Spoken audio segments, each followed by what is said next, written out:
जय हिंद दोस्तों, स्वागत है आपका edu36 के इस ऑनलाइन प्लेटफॉर्म में। दोस्तों, जैसे कि हम लोग छत्तीसगढ़ की थ्योरी की क्लास देख रहे हैं और देखिए यहाँ पे मैंने क्या बोला है लोगों को कि मैथ्स की क्लास हम स्टार्ट करेंगे, तो लोग कुछ लोग को ऐसा डाउट हुआ क्या हम लोग का छत्तीसगढ़ कंप्लीट नहीं होगा, क्या छत्तीसगढ़ को अधूरा छोड़ दिया जाएगा। तो ऐसा कुछ भी नहीं है। छत्तीसगढ़ की थ्योरी की क्लास चलती रहेगी, उसके साथ में हम लोग को मैथ की मुश्किल से 15 से 17 क्लास आएंगी।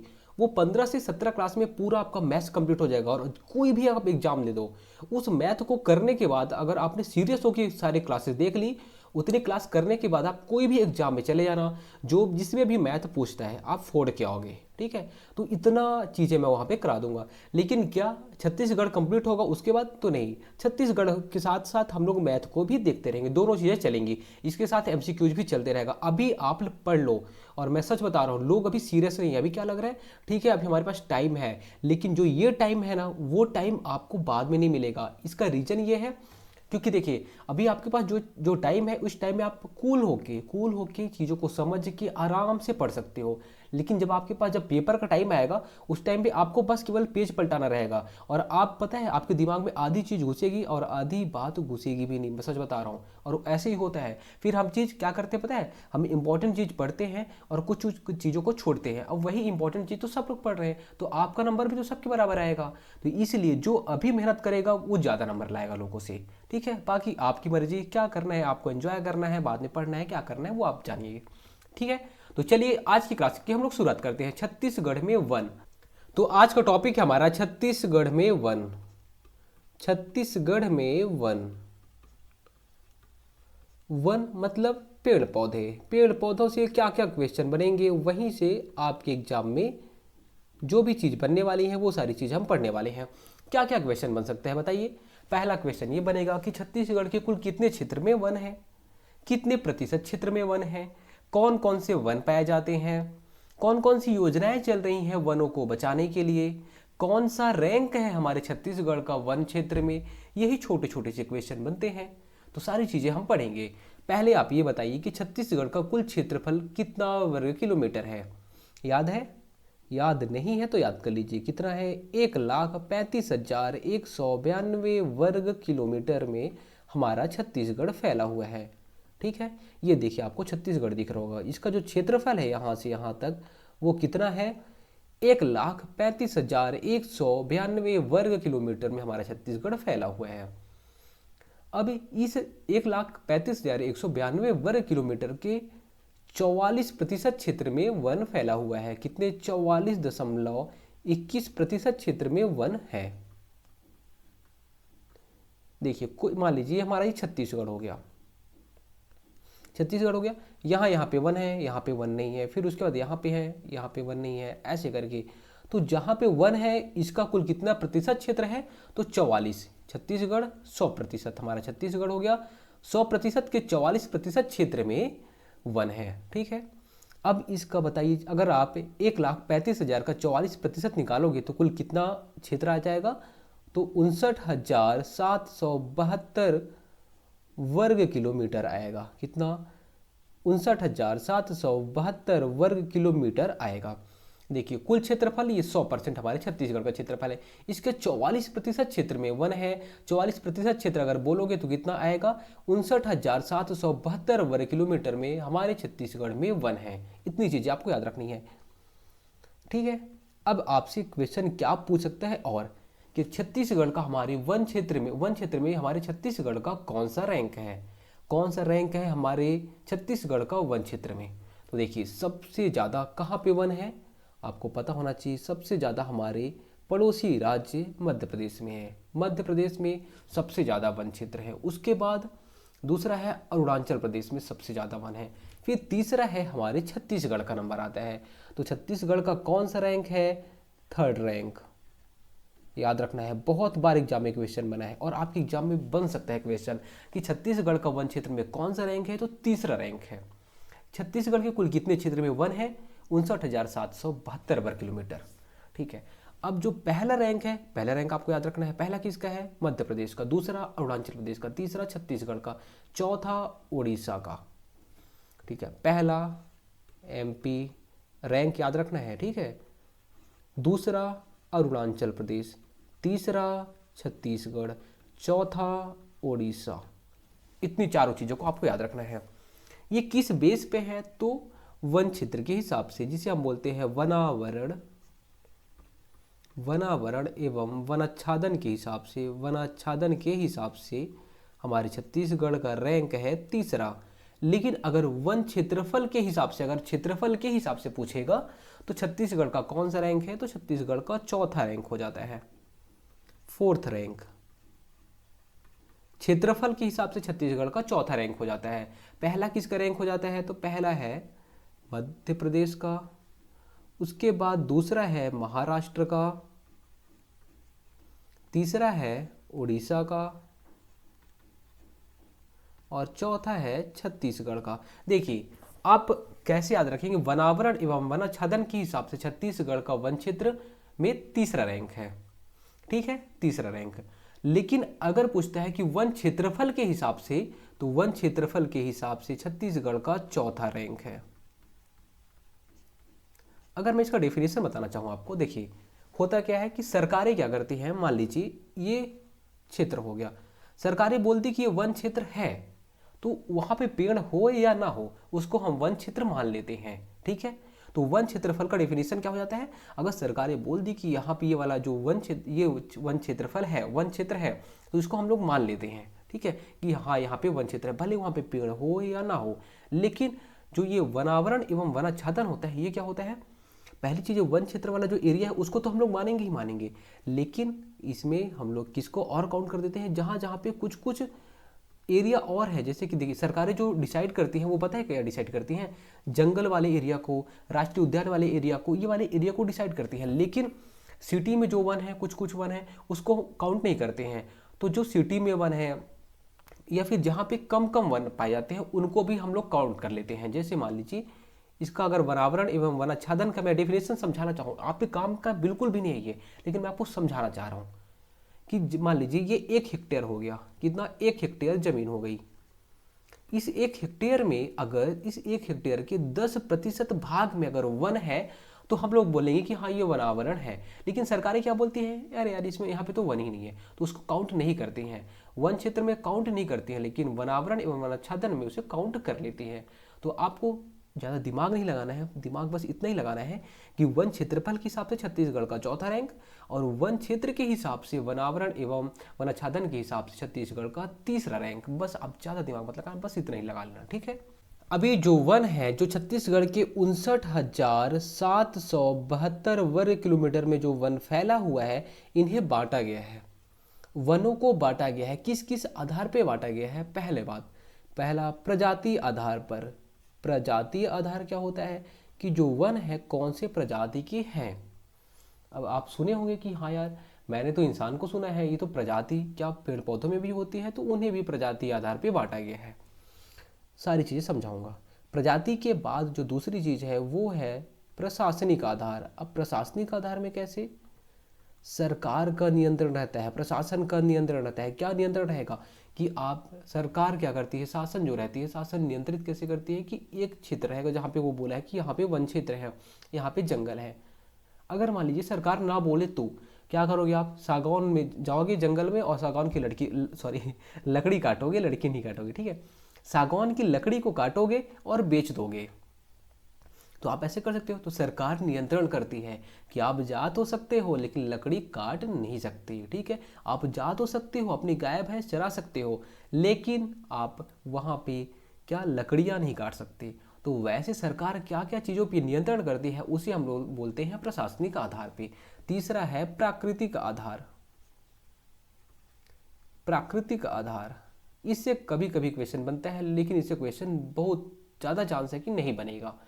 यही से क्वेश्चन बनेगा, प्रजाति आधार पर और प्रशासनिक आधार पर, यही दोनों से क्वेश्चन बहुत बार बने हैं।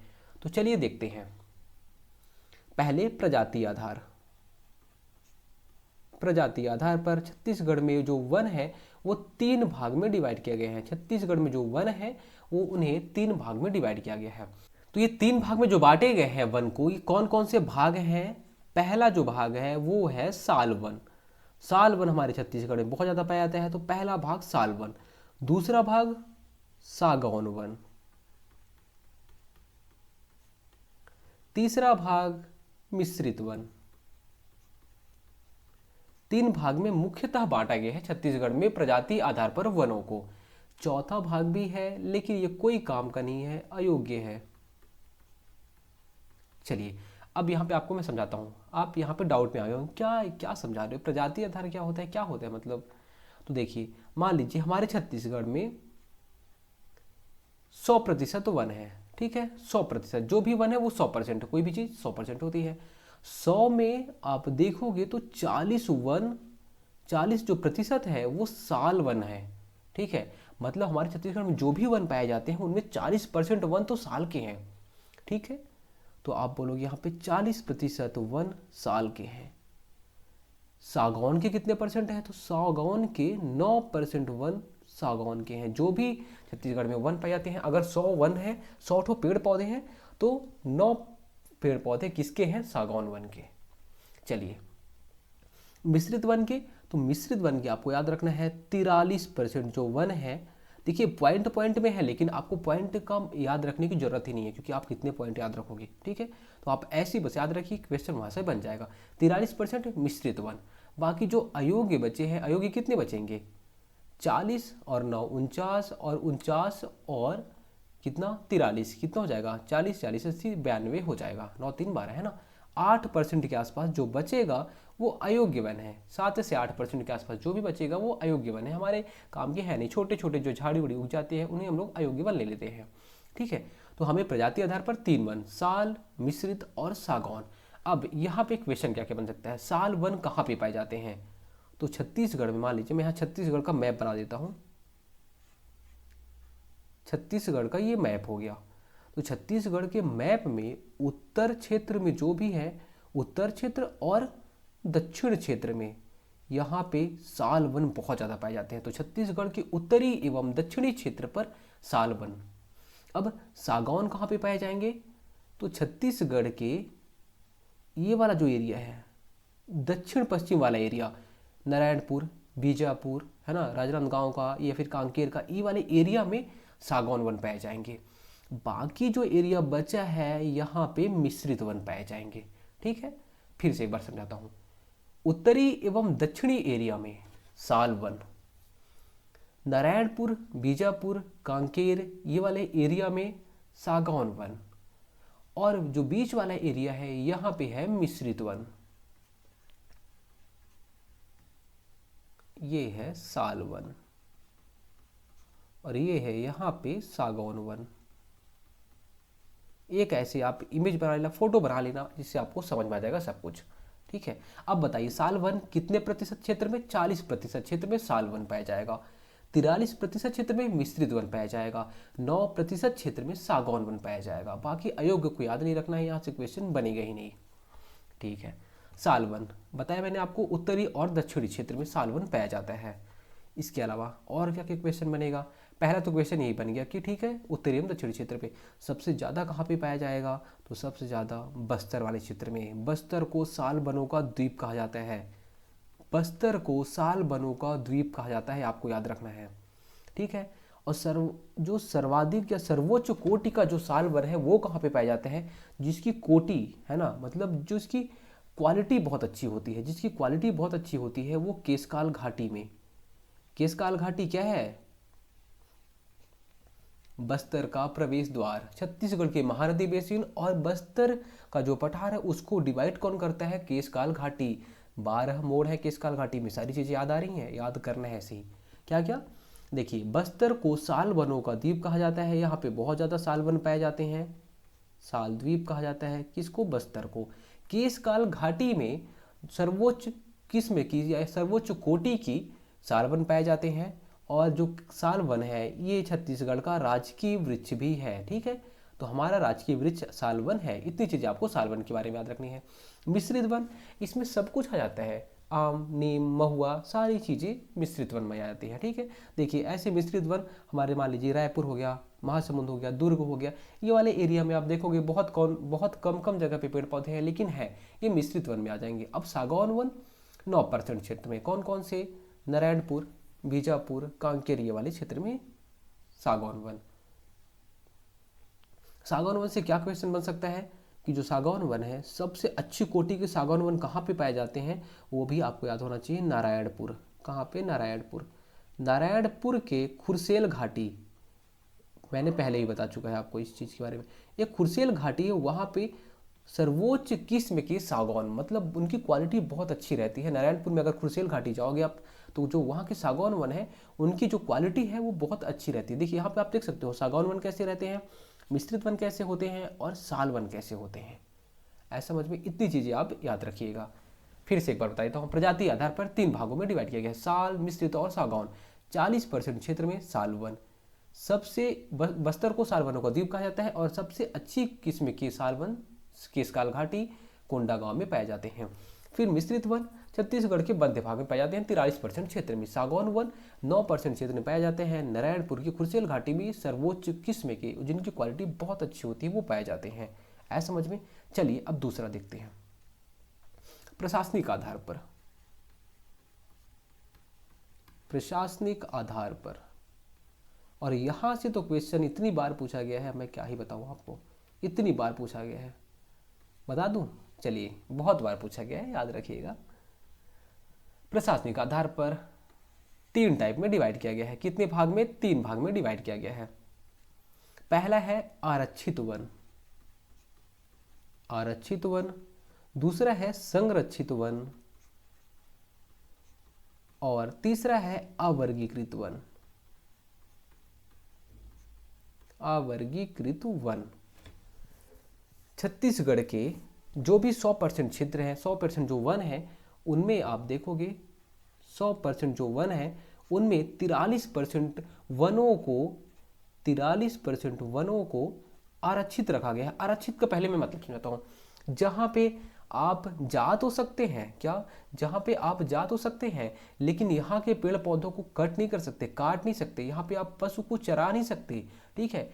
और इसके अंतर्गत आता क्या क्या है, तो राष्ट्रीय उद्यान एवं अभ्यारण्य इसके अंतर्गत आते हैं। जहाँ आप जा सकते हैं, घूम सकते हैं, जैसे कि कांगेर घाटी राष्ट्रीय उद्यान हो गया, ठीक है, सीता नदी अभ्यारण्य हो गया।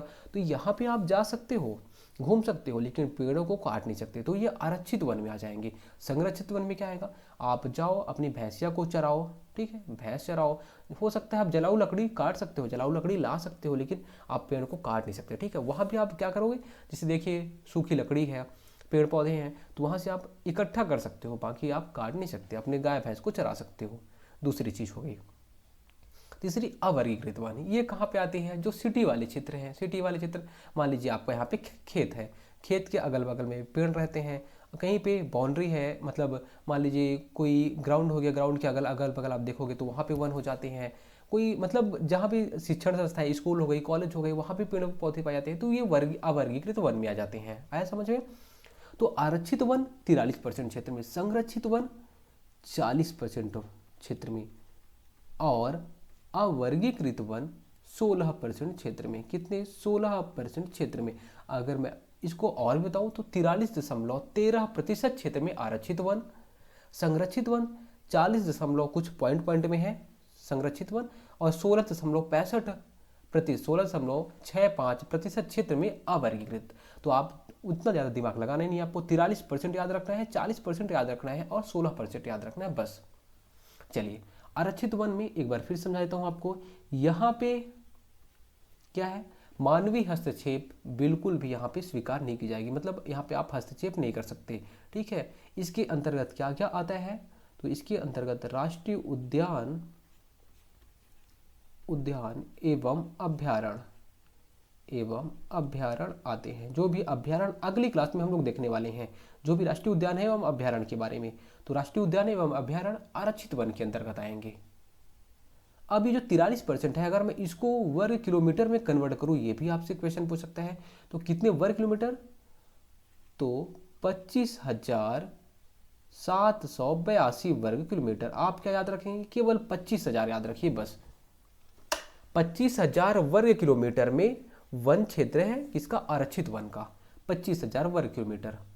अब जो संरक्षित वन है उसका कितना है, तो संरक्षित वन का है 24,000, केवल 24,000 याद रखिए, ज़्यादा दिमाग लगाना नहीं, 24,000 वर्ग किलोमीटर। 25,000 वर्ग किलोमीटर आरक्षित मतलब आप जा सकते हो लेकिन पेड़ पौधे काट नहीं सकते। संरक्षित आप जाओ अपनी गाय भैंस चराओ, लेकिन 24,000 वर्ग किलोमीटर इसके अंतर्गत आता है। अवर्गीकृत वन 9,954, तो आप 9,900 याद करिएगा, 9,900 वर्ग किलोमीटर क्षेत्र में अवर्गीकृत वन है। ऐसा समझ में। चलिए अब अगर आरक्षित वन की बात की जाए कि सबसे ज़्यादा आरक्षित वन कहाँ पे है, मतलब जहाँ पे बोला गया है कि आप जाओ घूमो लेकिन पेड़ पौधे नहीं काटना है, तो कौन सबसे ज़्यादा कहाँ पे है? मैक्सिमम आरक्षित वन है दंतेवाड़ा जिले में। कहाँ पे? दंतेवाड़ा जिले में। और मिनिमम आरक्षित वन भी पूछ लेते हैं, तो मिनिमम आरक्षित वन कहाँ पे है? कोरबा में। अब चलिए संरक्षित वन की भी बात कर लेते हैं। सबसे ज्यादा संरक्षित वन कहां पे है? तो उसका राइट आंसर क्या हो जाएगा? सरगुजा। और मिनिमम मत याद करिए, जितनी चीजें मैं आपको याद करनी थी उतनी चीजें मैंने आपको बता दी। देखिए फिर से एक बार, चलिए पहले पेन का कलर चेंज करते हैं उसके बाद देखते हैं। प्रशासनिक आधार पर वनों को 3 भाग में डिवाइड किया गया है। कौन कौन से? आरक्षित वन, संरक्षित वन और अवर्गीकृत वन। आरक्षित वन देखिए 59,772 वर्ग किलोमीटर। इतने क्षेत्र में वर्ग है, इतने क्षेत्र में वन है, हाँ है। इसका आप 43% निकालोगे तो 25,000 आ जाएगा। ठीक है, तो 59 जो भी वन है इनका 43% वन आरक्षित किया गया है, इन्हें आरक्षित किया गया है। इसके अंतर्गत राष्ट्रीय उद्यान एवं अभ्यारण्य आते हैं। 25,000 आपको याद रखना है। उसके बाद आप संरक्षित वन में आओ। 40% जो वन है 59,772 के 40% वन में संरक्षित रखा गया। इनको संरक्षित रखा गया मतलब कि आप वहाँ पे जा सकते हो, लकड़ियाँ थोड़ा बहुत काट सकते हो अपने जलाने वलाने के लिए, ज़्यादा नहीं कि आप बेचने लग जाओ, तो उतने के लिए नहीं, आप पशु भी चरा सकते हो। 24,000 वर्ग किलोमीटर में संरक्षित वन स्थित है।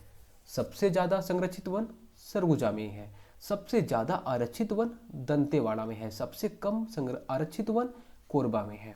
फिर अवर्गीकृत वन, अवर्गीकृत वन 16%। कितना? वर्ग किलोमीटर। अगर आप इसका 59,772 का 16% निकालोगे तो 9,900 के आसपास आएगा। इतनी चीज़ें आपको याद रखनी है। चलिए अब हो गई तीसरी बात कर लेते हैं। तीसरा यहीं पे देख लेते हैं किसके प्रजाति, सॉरी प्राकृतिक आधार पर। प्राकृतिक आधार पर वो जो वन है उनको 2 भागों में डिवाइड किया गया है। प्राकृतिक आधार पर वनों को 2 भागों में डिवाइड किया गया है। काम का है नहीं फिर भी आपको बता देता हूँ। उष्ण कटिबंधीय शुष्क पर्णपाती वन और उष्ण कटिबंधीय आर्द्र पर्णपाती वन। कौन कौन से? उष्ण कटिबंधीय शुष्क पर्णपाती वन और उष्ण कटिबंधीय आर्द्र पर्णपाती वन। ठीक है, उष्णकटिबंधीय शुष्क पर्णपाती वन में 51% क्षेत्र आते हैं। 51% क्षेत्र, इसको मैं समझाऊंगा नहीं आपको क्योंकि ज़्यादा टाइम लॉस हो जाएगा और यहाँ से क्वेश्चन बनता नहीं है। और बाकी उष्णकटिबंधीय आर्द्र पर्णपाती वन में कितने आएंगे? लगभग 48% के आसपास, 47 से 48% के आसपास वन आ जाएंगे। चलिए अब उसके बाद हम लोग देखते हैं जहाँ जहाँ से और क्वेश्चन बन सकते हैं। ये तो वन हो गए। अब वनों को संभालना है। अगर आप वनों को संभालोगे नहीं तो आप, अगर वनों को संभाला नहीं जाएगा तो काटने लग जाएंगे लोग। ठीक है, तो वनों को संभालने के लिए कुछ कुछ चीज़ें, कुछ कुछ योजनाएं हैं और प्रशासन को भी नियुक्त किया गया है। तो ये जो प्रशासन है वन प्रशासन, उसको देख लेते हैं।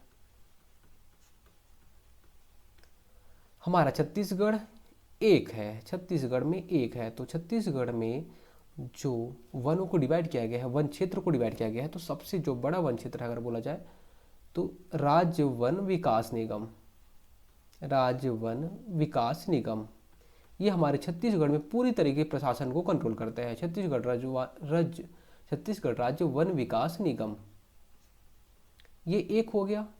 अब इसको और डिवाइड किया गया है 6 भागों में, जिसे हम बोलते हैं वन वृत्त। फिर वन वृत्त को डिवाइड किया गया है वन मंडल में। ऐसे ही छत्तीसगढ़ को अलग अलग भागों में डिवाइड किया गया है। हमारा छत्तीसगढ़ एक है तो हमारे यहाँ राज्य वन विकास निगम एक रहेगा। अब यही छत्तीसगढ़ को 6 भागों में, अलग अलग भागों में डिवाइड कर दिया गया।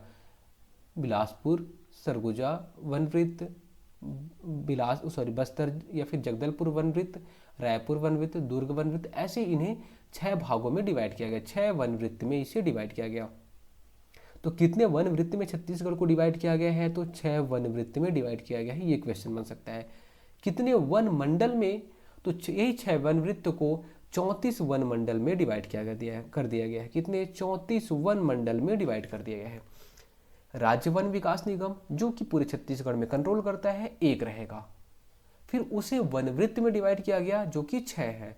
उसके बाद उसे वन मंडल में डिवाइड किया गया जो कि 34 है। अब ये वन विकास निगम का स्थापना कब होता है और इसका मुख्यालय कहाँ है, ये बहुत बार पूछा गया है। तो इसका स्थापना कब होता है? इसका स्थापना होता है मई 2001 में। कब? मई 2001 में।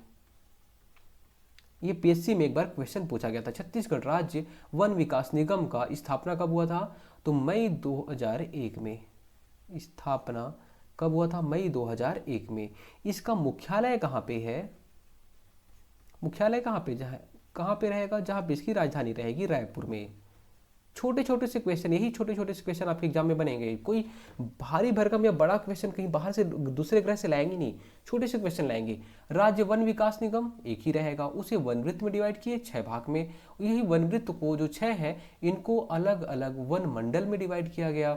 फिर इसे उप वन मंडल में डिवाइड किया जाता है, सहायक परिक्षेत्र में डिवाइड किया जाता है, वो अलग हो जाता है। फिर आप उतना डीप में जाओगे तो कोई मतलब नहीं है, याद नहीं हो पाएगा। इतना ही जहाँ से क्वेश्चन बनेंगे उतना हम लोग याद करेंगे।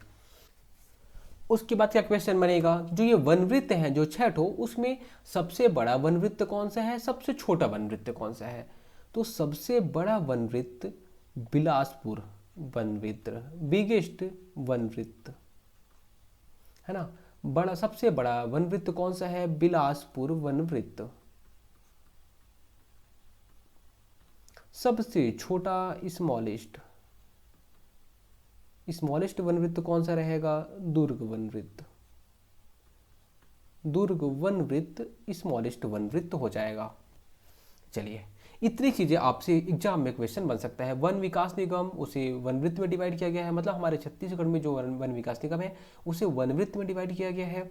फिर वन वृत्त को वन मंडल में डिवाइड किया गया है। ऐसे ही फिर जो वन वृत्त है, वन वृत्त अगर जैसे मान लीजिए हमारा छत्तीसगढ़ एक, इसे अलग अलग वन में डिवाइड कर दिया गया है। तो सबसे बड़ा वाला वन वृत्त कौन सा है? बिलासपुर वन वृत्त। सबसे छोटा वाला वन वृत्त कौन सा है? दुर्ग वन वृत्त। उसके बाद वन मंडल, वन मंडल की संख्या कुल कितनी है? 34 है। इसे भी फिर अलग अलग डिवाइड किया गया है, 34 को 87 में, फिर 34 87 अलग अलग बहुत सारे हो जाते हैं, वो हमारे काम के नहीं है। इतनी चीज़ें आप याद हो गई होंगी आपको। चलिए एक बार फिर से देख लेते हैं।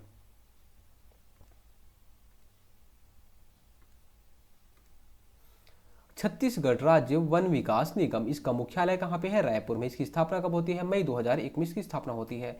यही राज्य वन विकास निगम को वन वृत्त में डिवाइड किया गया है, 6 इनकी संख्या है। सबसे बड़ा बिलासपुर, सबसे छोटा दुर्ग वन वृत्त। यही वन वृत्त को वन मंडल में डिवाइड किया गया है। वन मंडलों की संख्या कुल कितनी है? 34 है। उसके बाद आगे चलिए, आगे क्या क्वेश्चन बनेगा? कुछ कुछ योजनाएं चल रही हैं। अब आपको हर्बल स्टेट बताना है कि छत्तीसगढ़ को हर्बल स्टेट कब घोषित किया गया। कई बार एग्जाम में क्वेश्चन बना गया है। तो छत्तीसगढ़ को हर्बल स्टेट कब घोषित किया गया? 4 जुलाई 2001 को छत्तीसगढ़ को हर्बल स्टेट घोषित किया गया। क्या? छत्तीसगढ़ को हर्बल स्टेट कब घोषित किया गया? 4 जुलाई 2001 को। इसका पर्पस क्या था?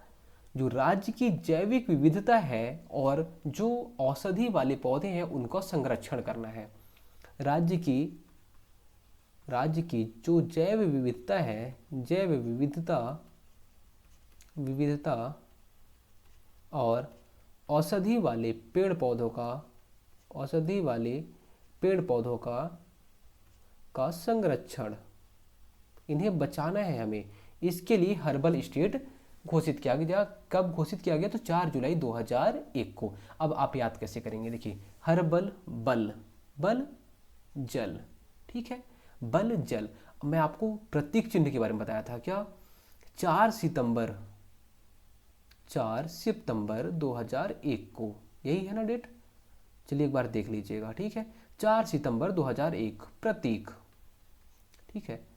यहाँ पे मैं लिखूंगा सितंबर ता, सित ता, इसमें भी ता है, इसमें भी ता है, तो 4 सितंबर 2001 प्रतीक, और इसमें भी ला है, इसमें भी ला है, तो 4 जुलाई हर्बल स्टेट। ठीक है, बहुत बार हमें डाउट होता है, ठीक है, मंथ के बारे में, तो 4 तो आपको पता है, लेकिन जुलाई से आप हर्बल कर लेंगे और सितंबर से आप प्रतीक कर लेंगे, ऐसे आप याद कर लीजिएगा।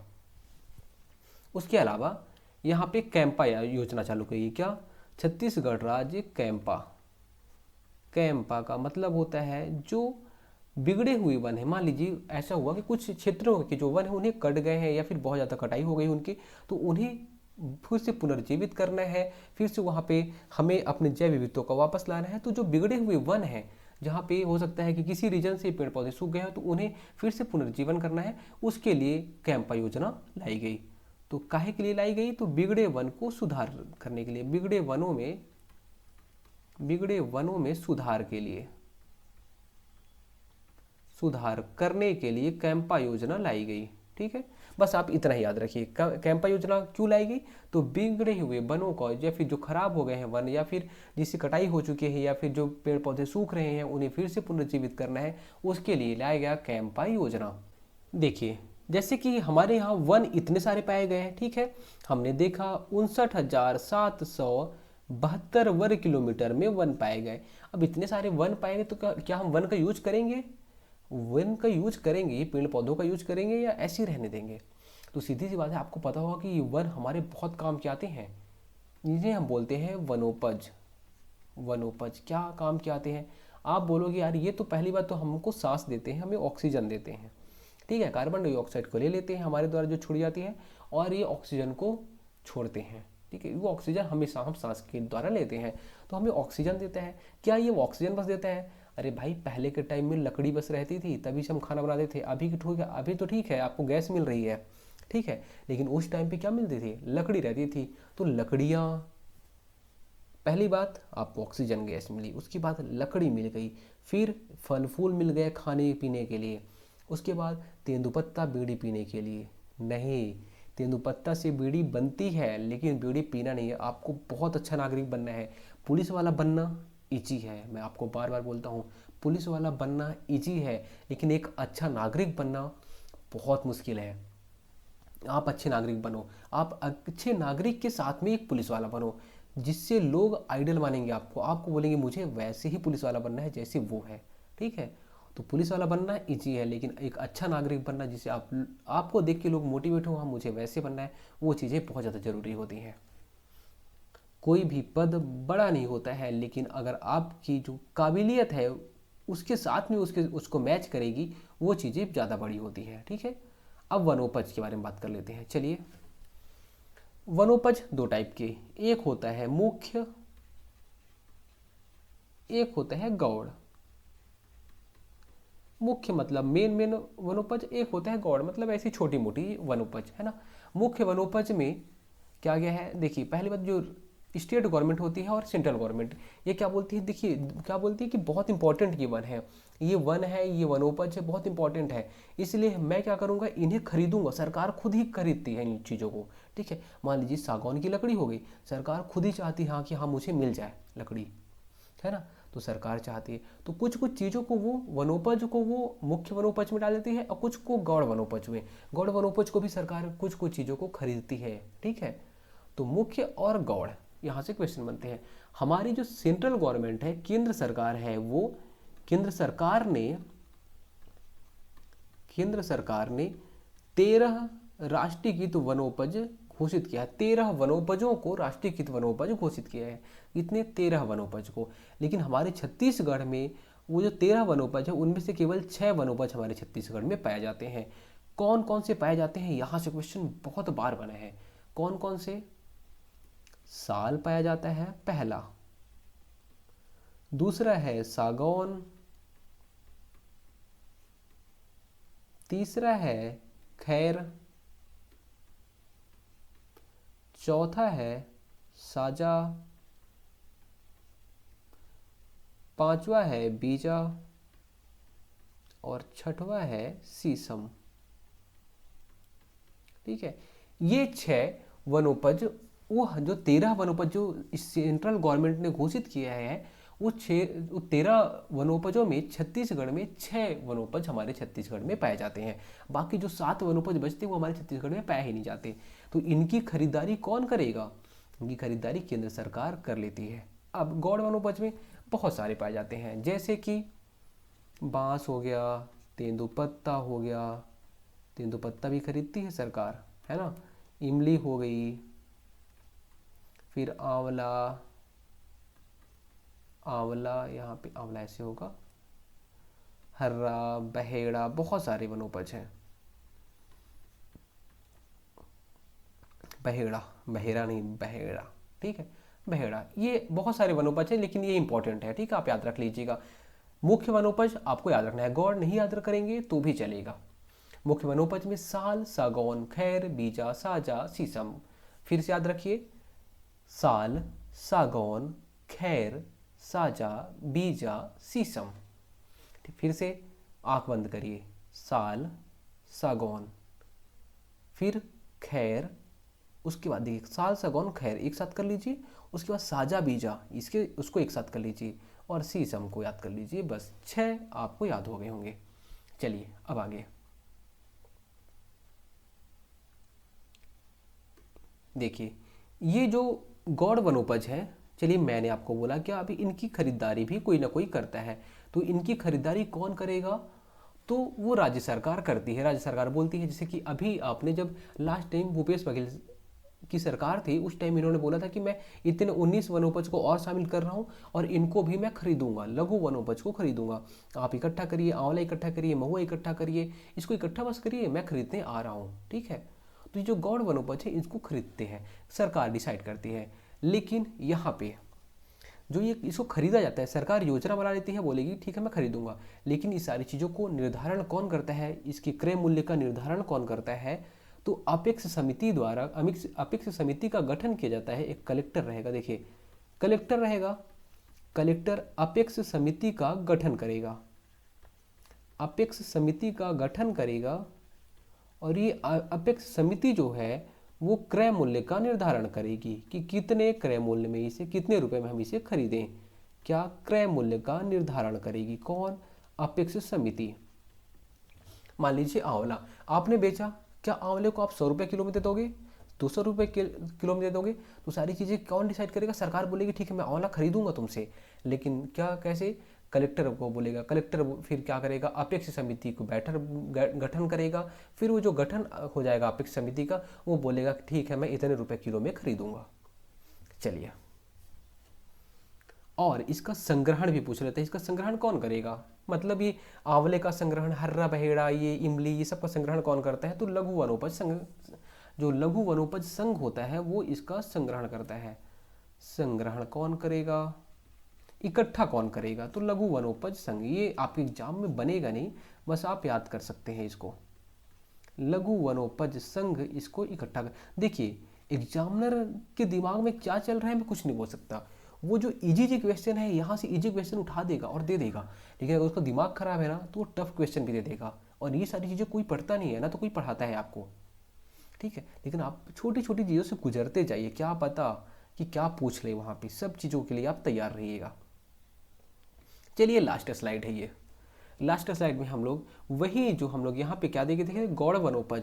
इनमें से कुछ कुछ गौड़ वनोपज को देखेंगे, जैसे कि बांस हो गया, बांस से क्वेश्चन बनता है, तेंदुपत्ता से क्वेश्चन बनता है, इसके अलावा लाख से क्वेश्चन बनता है। तो कुछ कुछ चीज़ों से जहाँ से क्वेश्चन बनता है उसको बारे में देखते हैं। पहली बात, बांस से बहुत बार क्वेश्चन बनता है। बांस से, ये बांस जो है इसको आदिवासियों का हरा सोना कहा जाता है। क्या कहा जाता है इसे? ये जो बांस है इसे आदिवासियों का हरा सोना कहा जाता है। आदिवासियों का हरा सोना कहा जाता है। इसे काट के देखिए, जो बांस होता है बांस से ही वो जो हम लोग कागज़ की लुगदी बनाते हैं, फिर जो हम लोग कॉपी यूज करते हैं ना, वो बांस से ही बनते हैं, ठीक है। तो आदिवासियों का हरा सोना कहा जाता है इसे। पत्ता में भी इसे कहा जाता है, देखिए पत्ता में भी हरा सोना किसे कहा जाता है? तेंदुपत्ता को कहा जाता है। आदिवासियों का हरा सोना अगर बांस आया तो बांस भी सही है, लेकिन अगर तेंदुपत्ता आया तो तेंदुपत्ता ज़्यादा राइट होगा, ठीक है। तो बांस या तेंदुपत्ता जो भी दिखेगा, दोनों तो एक साथ देगा नहीं वो। तो बांस देगा तो बांस राइट है, तेंदुपत्ता देगा तो तेंदुपत्ता राइट है। और यहाँ पे जो हमारे यहाँ सर्वाधिक बांस पाए जाते हैं, सर्वाधिक बांस हमारे जो छत्तीसगढ़ में पाए जाते हैं वो सर्वाधिक बांस कौन से हैं? तो नर बांस पाए जाते हैं। कौन से? नर बांस पाए जाते हैं। और सरगुजा में कुछ कुछ चीज़ें इंपॉर्टेंट फैक्ट है वो बता दे रहा हूँ आपको। सरगुजा में कटंग बांस पाए जाते हैं। बांस का भी अलग टाइप होता है, वो कटंग बांस, वो सरगुजा में पाया जाता है। इसके अलावा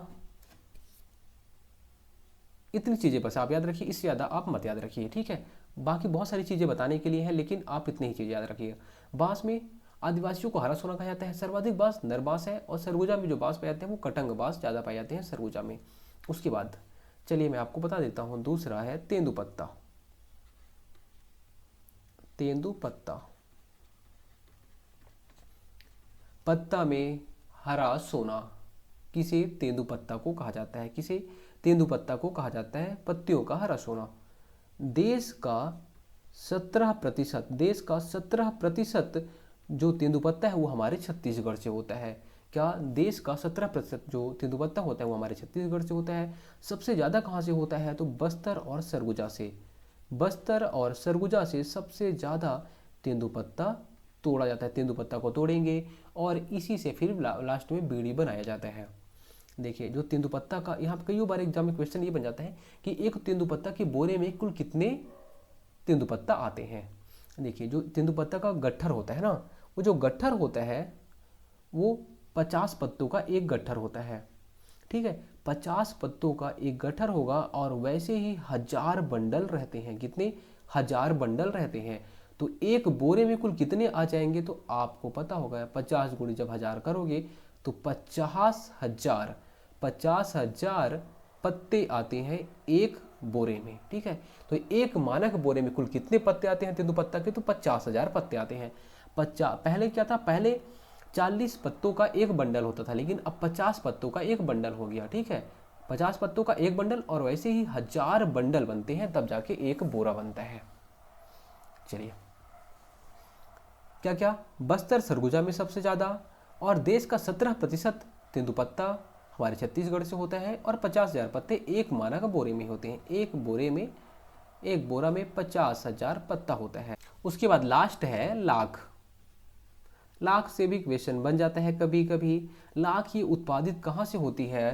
तो पलास, बेर और कुसुम के पौधे से लाख, जो देखिए पलास होता है, पलास वो जो जिसमें फूल खिलता है वही पलास, पलास होता है। बेर आप खाए होंगे, वो बेर जो होता है, और कुसुम, इनके पौधों में लाख कीट होता है। वो लाख कीट जब लार्वा खाता है वो वहाँ की चीज़ों को, और फिर लार्वा से जो चीज़ निकलती है उसे से ही हम लोग बनाते हैं लाख, ठीक है।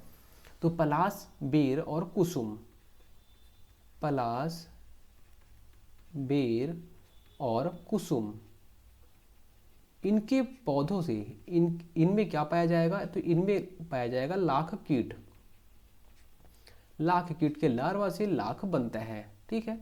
हमारे छत्तीसगढ़ का रैंक कौन सा है? तो छत्तीसगढ़ के सेकंड रैंक, मतलब सबसे ज़्यादा कहाँ पे होता है? तो सबसे ज़्यादा फर्स्ट रैंक जहाँ पे सबसे ज़्यादा लाख का उत्पादन होता है तो झारखंड में होता है, और हमारे छत्तीसगढ़ में सेकंड रैंक है। छत्तीसगढ़ का सेकंड रैंक है।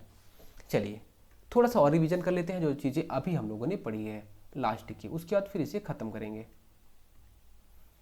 हर्बल स्टेट 4 जुलाई 2001 को राज्य की जैव विविधता और औषधि का संरक्षण इससे किया जाएगा। 4 सितंबर प्रतीकता ता, है ना, तक धिन धिन ता। कैंपा, कैंपा में क्या करते हैं? बिगड़े वनों का सुधार कर रहे हैं। जुलाई 2009 से बिगड़े वनों को, अब इनको अकल आई होगी लास्ट में कि हम क्या करें, बिगड़े वनों को सुधार करें, तो इन्होंने कैंपा योजना लागू कर दी। उसके बाद आगे वनोपज के आधार पे, वनोपज मुख्य और गौड़, ये दो वनोपज होते हैं। गौड़ को हम बोलते हैं लघु वनोपज। क्या? लघु वनोपज बोलते हैं इसे। चलिए, अब केंद्र सरकार द्वारा 13 मुख्य वनोपज को राष्ट्रीयकृत वनोपज घोषित किया गया है। कौन कौन से 13 आते हैं वो हमें काम के नहीं है, हमें केवल याद रखना है कि 6 वनोपज जो जो 13 है, 13 में 6 वनोपज हमारे छत्तीसगढ़ में भी पाए जाते हैं।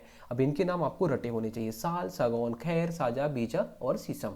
ये 6 वनोपज होते हैं जो राष्ट्रीयकृत वनोपज है और हमारे छत्तीसगढ़ में पाए जाते हैं। उसके बाद गौड़ वनोपज, बांस, तेंदुपत्ता, महुआ, इमली, आंवला, हर्रा, बहेड़ा, बहुत सारी चीज़ें आती हैं, ठीक है। अभी जो गौड़ वनोपज है इसको क्या करते हैं? तो इसको भी खरीदना रहता है, राज्य सरकार बोलती है मैं इसको खरीदूंगा।